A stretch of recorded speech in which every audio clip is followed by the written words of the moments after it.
Welcome to another episode of Bay Area Boxing Talk. I am your host, Town Biz, out of that East Side O. All right, so basically today's stream, we're going to talk about basically the debacle that happened with Jake Paul and Hasim Rahman Jr.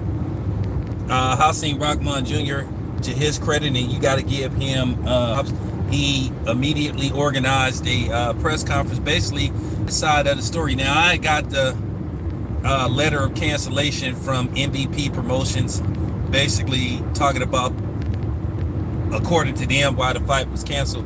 And Hasim Rahman cleared up the air about a lot of different things. Now, it basically comes down to who do you believe?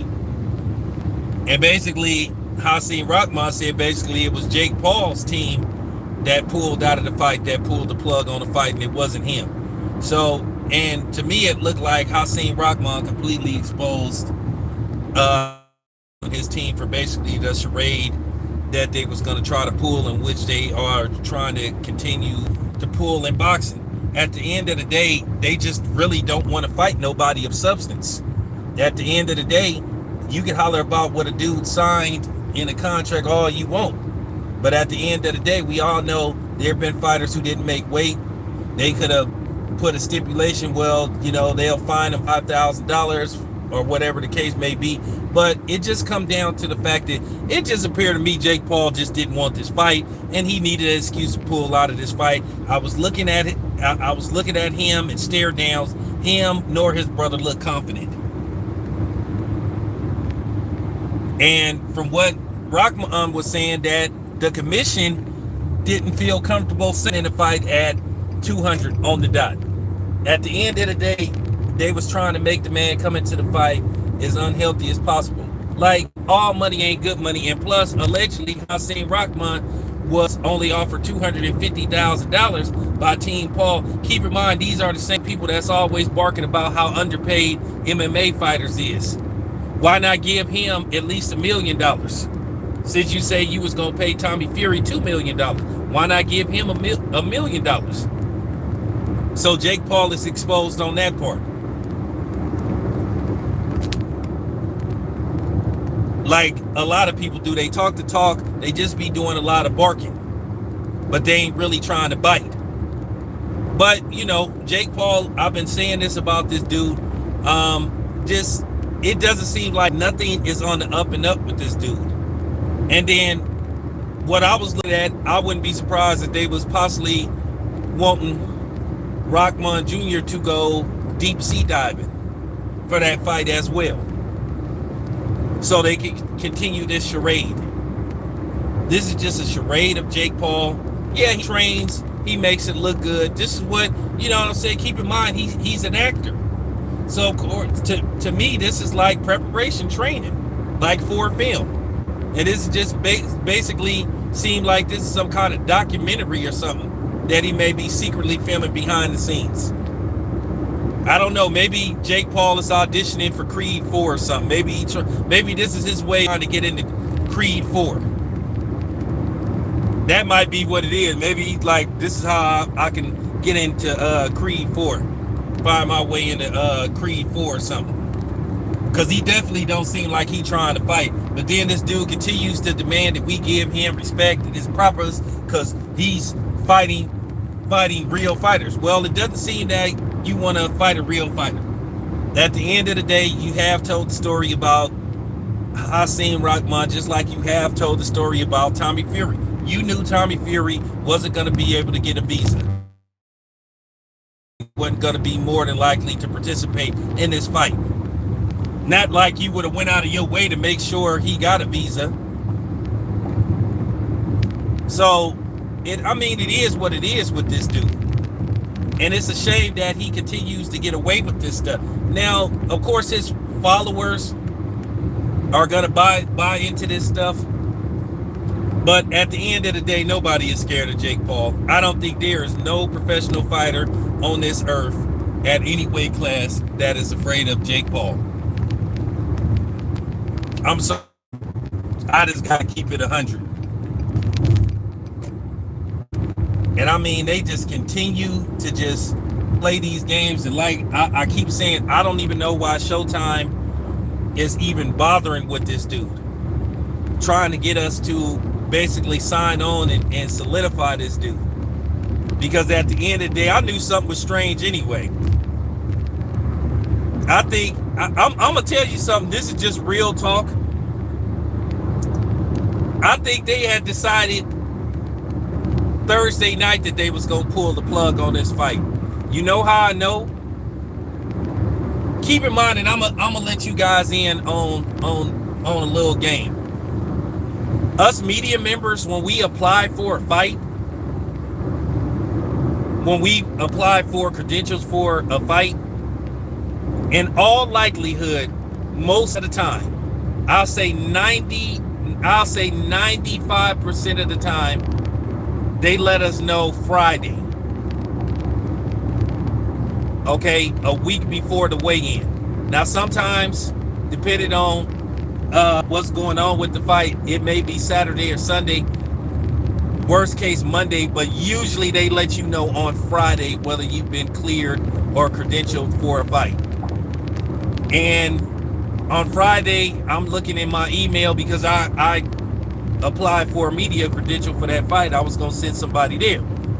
And then I look and seen, okay, all Friday, didn't get nothing. Then I looked Saturday. I said, okay, maybe Saturday. Nothing. So, from my guesstimation, they probably decided to pull the plug on this fight probably Thursday.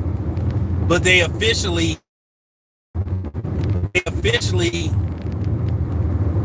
said Saturday. Said before, I just didn't think Jake Paul was gonna go through with this fight, and Sean Porter predicted that they wasn't gonna go through with this fight. So, is anybody surprised to this point that this happened? Like I said, I can look and tell by a person's demeanor whether they're scared, a little scared, confident.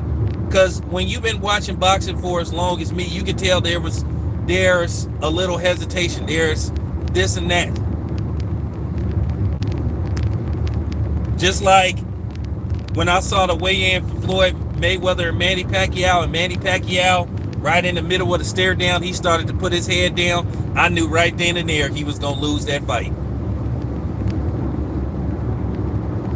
That excuse about the shoulder injury was already contemplated. When I saw Manny Pacquiao put his head down and Floyd Mayweather's team saw that too, I said, Manny gonna lose this fight. Not only do I believe he gonna lose this fight, he gonna lose this fight decisively. And Floyd pretty much blew Manny Pacquiao away. Floyd wipes Manny Pacquiao.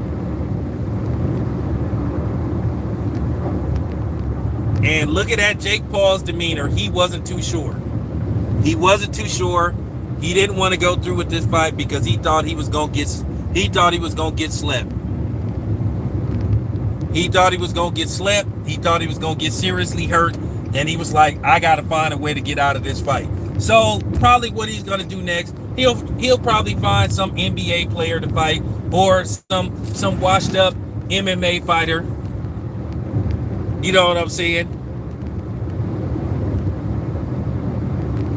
Or find some milkman, or you know what I'm saying? Find some auto mechanic to fight, and then he gonna try to sell it as a real fight. Like I said before, this dude has done this 5 times. Okay, he's done this 5 times, and he gonna try to milk this. He doing exactly what Chris Rock is doing. He gonna try to milk this, you know what I'm saying, until the cows don't have any more milk. It would be so funny if David Benavidez said, you know what, somebody like David Benavidez or Caleb Plant said, you know what, I'll step in, I'll fight you at 200 pounds. I bet you Jake Paul won't take that fight.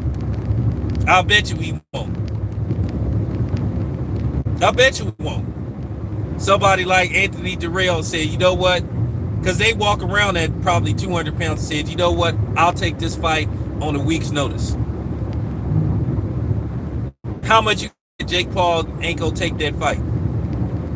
Because, like I said, this is just a charade. This is just a charade.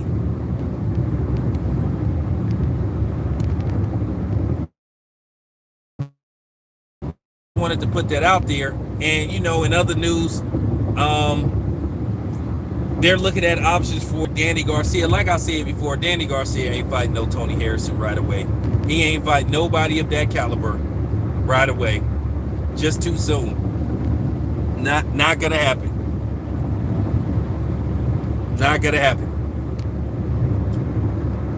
So before I end this stream, I'm gonna just give you the latest update on the fight that we want to see. I ain't even gonna say their names. You already know what fight I'm referring to. Just still in negotiations.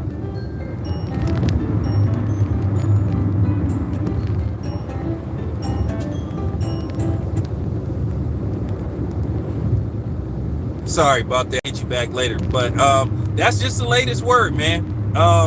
Just still in negotiations. That's just basically it. I'm not gonna sit up here and say guarantees and this and that. Like I said before, when something is official, you will know. I'm not finna do no more guesstimation, speculating. They trying to figure out the money, and they trying to figure out. They want to run this. They at least want a 2-fight deal, and that's basically it. So that's the latest on that. Anyway, I'll be back with more. Shout out to the great Bill Russell. It's your boy Tez. I'm out.